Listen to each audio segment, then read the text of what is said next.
میں نے کہا کہ اللہ تعالیٰ کے نزدیک ایمان والے کی کیا قدر و منزلت ہے. حدیث میں آتا ہے کہ سب سے آخر میں جس شخص کو جہنم سے نکالا جائے گا، سب سے آخر میں، اللہ مختلف حدیثیں آتی ہیں، فرمایا کہ جس کے دل میں 1 درہم کی مقدار خیر موجود ہے، اس کے دل میں اس کو جہنم سے نکال دو، ایسے لوگوں کو نکالا جائے گا. پھر فرمایا کہ آدھا درہم کی مقدار خیر موجود ہے، ایمان موجود ہے، اس کو نکال دو، اس کو نکالا جائے گا. فرمایا کہ 1 گندم، 1 جو کے دانے کے برابر کسی کے دل میں ایمان ہے، اس کو جہنم سے نکالو، اس کو نکالا جائے گا. جس کے دل میں رائی کے دانے کے برابر ایمان ہے، اس کو جہنم سے نکالو، اس کو جہنم سے نکالا جائے گا. پھر آخر میں اللہ تعالیٰ فرمائیں گے جس نے 1 دفعہ بھی میری توحید کا اقرار کیا ہے، اس کو جہنم سے نکالو. پھر ایسے شخص کو بھی نکالا جائے گا جس نے دنیا میں رہتے ہوئے کوئی بھلائی، کوئی نیکی نہیں کی ہوگی. اور فرمایا کہ جو آخر میں جس کو نکالا جائے گا وہ ایسا ہوگا جیسے کوئلہ ہوتا ہے، جل جل کر کوئلہ ہو جائے گا. حدیث میں آتا ہے کہ جہنم کی آگ سجدے کی جگہ کو جلائے گی نہیں. تو نمازیوں کے لیے ایک بہت بڑی بشارت ہے، بہت بڑی اطمینان کی بات ہے کہ اللہ تعالیٰ کم از کم سجدے کے جو اعضاء ہیں ان کو جہنم کی آگ سے بچا کے رکھے گا. اور ظاہر بات ہے جو نماز نہیں پڑھتا اس کے لیے کوئی گارنٹی نہیں ہے، اس کے لیے تو بشارت نہیں ہے نا. تو نماز کتنی بڑی دولت ہے کہ اس سے اللہ تعالیٰ، اور ایک حدیث میں فرمایا کہ میرے خوف سے، یعنی میری محبت میں جس کے آنکھ سے آنسو کا قطرہ نکل آیا تو جہاں پر وہ آنسو ہوگا وہاں جہنم کی آگ اس کو نہیں چھوئے گی. ہمارے بزرگوں کے بارے میں، بہت سوں کے بارے میں آتا ہے کیا کرتے تھے، کبھی ان کو رونا آ جاتا تھا، خلوت میں رو گئے تو اس کے بعد وہ جو آنسو نکلتے تھے نا اس کو اپنے پورے چہرے میں ملتے تھے کہ اطمینان ہے کہ کم از کم اتنے حصے کو اللہ تعالیٰ جہنم کی آگ سے بچا لے گا. تو فرمایا کہ اس کو جب نکالیں گے نا تو ایسا ہوگا جیسے کوئلہ ہوتا ہے، بالکل کالا ہوگا. آب حیات، صحیح حدیث میں آتا ہے کہ آب حیات ایک پانی ہوگا وہاں پر، اس میں اس کو ڈبویا جائے گا، غوطہ دیا جائے گا تو کھل جائے گا، وہ ساری کالک اس کی ختم ہو جائے گی، کھل کے نکل کے آ جائے گا باہر. اس کے بعد جو ہے ایک درخت ہوگا اور اس کی جو نہر بہ رہی ہوگی اس کے نیچے سے کھڑا کر دیا جائے گا، تو بڑا مزہ آئے گا اس کو. اچھا پہلے اس کو کیا ہوگا، جب وہ نکالا جائے گا نا تو اس کا رخ جو ہوگا جہنم کی طرف ہوگا، وہاں کی تپش گرمائش اس کو لگ رہی ہوگی. وہ کہے گا یا اللہ میرا رخ موڑ دے، جہنم سے میرا رخ موڑ دے. تو اللہ تعالیٰ فرمائیں گے اور تو کوئی سوال نہیں کرے گا، نہیں عہد کرے گا نہیں. جب رخ سے موڑ دیں گے نا تو سامنے اس کی طرف نظر آئے گا، اس کے نیچے ہوائیں چل رہی ہوں گی، نیچے نہر بہ رہی ہوگی. وہ کہے گا کتنا اچھا درخت ہے، یا اللہ مجھے وہاں پہنچا دے. اللہ تعالیٰ فرمائیں گے تو نے ابھی تو وعدہ کیا تھا، عہد کیا تھا کہ میں کوئی اور سوال نہیں کروں گا، اب تم سوال کر رہے ہو.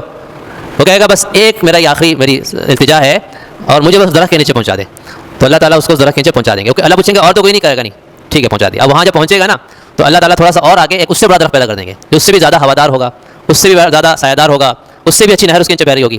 تو حدیث میں آتا ہے کہ وہ دیکھ کر صبر کرتا رہے گا کہ ہے تو میں نے کیا ہے، لیکن آخرکار وہ اس کا صبر بھی ختم ہو جائے گا. وہ کہے گا یا اللہ بس میری آخری التجا ہے کہ مجھے اس درخت کے نیچے پہنچا دے. تو اللہ تعالیٰ فرمائیں گے کہ تم نے ابھی عہد کیا تھا مجھ سے کہ اور کوئی سوال نہیں کروں گا، اب پھر سوال کر رہا ہے. وہ کہے گا یا اللہ بس میری آخری التجا ہے، بس اس کے بعد میں کوئی نہیں کروں گا. اللہ تعالیٰ وہاں پہنچا دیں گے.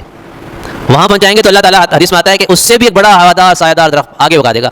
وہ دیکھتا رہے گا، صبر کرتا رہے گا، آخرکار وہ صبر ختم، پھر التجا کرے گا اللہ مجھے اس کے نیچے پہنچا دے. وہی پھر اللہ تعالیٰ پوچھیں گے ابھی تو نے تو عہد کیا تھا، پھر عہد کو توڑا ہے، وہ کہتا ہے آخری مرتبہ بس اللہ تعالیٰ پہنچا دے. وہاں جب پہنچے گا اس کو سامنے جنت نظر آئے گی، جنت کا دروازہ، اور اس کے اندر جنت کے اندر کے مناظر اس کو کچھ نہ کچھ نظر آ رہے ہوں گے، وہاں کی ہوائیں چلتی نظر آ رہی ہوں گی.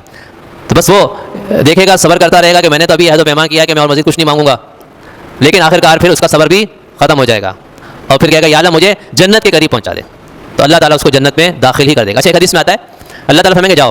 وہ جا کر آئے گا نا، کہے گا یا اللہ جنت تو بھری ہوئی، جگہ ہی نہیں اندر، جگہ ہی نہیں اندر. تو اللہ تعالیٰ فرمائیں گے جگہ بہت ہے، تو تمنا کر، جو خواہش ہے خواہش ظاہر کر، تو یہ کیا چاہیے. وہ کہے گا یہ اللہ اور بولو جتنی خواہشات ہیں، خواہشات کرتے رہو، کرتا رہے گا. اللہ تعالیٰ فرمائیں گے جتنی تو نے خواہش کی ہے اتنی. ایک حدیث میں آتا ہے کہ اللہ تعالیٰ اس کو القا کریں گے کہ اور خواہشات یہ بھی مانگو. کہے گا بس اب ختم، جتنی مانگنی تھی مانگ لی. اللہ تعالیٰ فرمائیں گے جتنی خواہشات ہیں یہ اور اتنی مزید میں تمہیں دیتا ہوں. اور ایک دوسری بات میں فرمایا کہ اس سے 10 گنا مزید تمہیں جنت میں دیتا ہوں.